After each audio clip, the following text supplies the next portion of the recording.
Mallareddy Memorial School, Varni, recently witnessed an electrifying two-day workshop by C-Lab Robotics and Coding, where students dove into the fascinating world of artificial intelligence and robotics.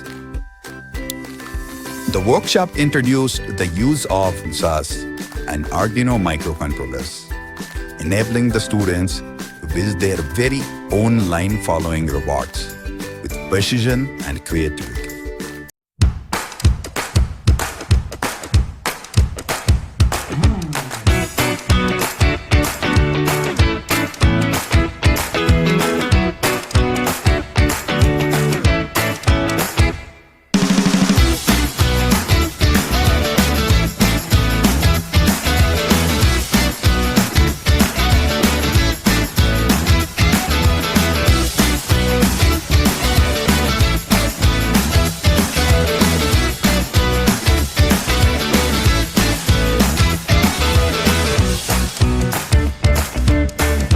As a cherry on top, students also got a captivating introduction to flight analysis for drone flight, sparking curiosity and dreams of the skies.